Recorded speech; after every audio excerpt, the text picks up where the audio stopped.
America के Los Angeles के जंगलों में लगी आग से अब तक 24 लोगों के मारे जाने की खबर है। कैलिफोर्निया के गवर्नर गेविन न्यूसोम ने कहा कि यह अमेरिका के इतिहास की सबसे विनाशकारी प्राकृतिक आपदा हो सकती है, जिसने हजारों घरों को तबाह कर दिया है। एक साथ कई जंगल जलकर स्वाहा हो गए हैं।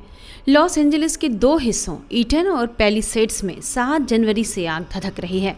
पैलिसेड्स फायर जून में अब तक 8 लोगों तो ईटन फायर जून में 16 लोगों के जान जाने की खबर है। 1990 के दशक में आने वाले British TV show kid capers के ऑस्ट्रेलियाई चाइल्ड एक्टर रोसी साइक्स की भी इसमें मौत हो गई है। वे अभी करीब 32 साल के थे। रिपोर्ट के अनुसार अनुमान है कि इस आग के चलते 135 से 150 अरब डॉलर यानी करीब 11 से 13 लाख करोड़ तक का नुकसान हुआ है। वहीं खाक हुई संपत्तियों में 8 अरब डॉलर की संपत्ति है जो बीमा के दायरे में आ सकती है।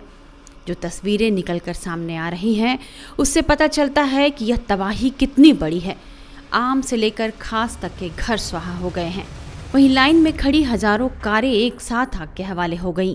भीषण आग हॉलीवुड के आसपास के इलाके में लगी है, जहां अमेरिका ही क्या दुनिया के शीर्ष अमीरों में से कई लोग वहां रहते हैं। यही कारण है कि आग से नुकसान का आंकड़ा भी बहुत ज्यादा है। इस बीच टेक कंपनी ल्यूमिनर टेक्नोलॉजी के सीईओ ऑस्टिन रसेल का घर भी इस आग में स्वाहा हो गया है। इसकी तस्वीरें सोशल मीडिया पर वायरल हो रही हैं। ऑस्टिन रसेल के पास 18 कमरों का बंगला था, जिसकी कीमत 125 मिलियन डॉलर यानी 10,770 करोड़ रुपए बताई जा रही थी। कभी इस बंगले की शान और शौकत की चर्चा होती थी। 2023 में यह बंगला तब चर्चा में आया था जब प्रतिमाह इसका किराया 3 करोड़ 74 लाख रुपए बताया गया था।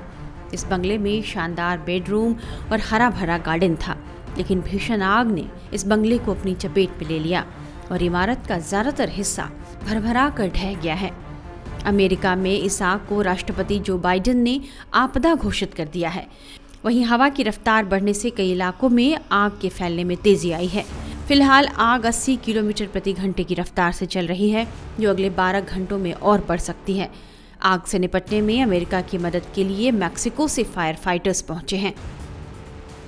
अमेरिकी राष्ट्रीय मौसम सेवा ने 12 जनवरी को चेतावनी दी कि दक्षिण कैलिफोर्निया में लंबे समय तक शुष्क मौसम और तेज हवाओं के कारण विनाशकारी आपदा में अग्निशमन प्रयासों में बाधा आ सकती है।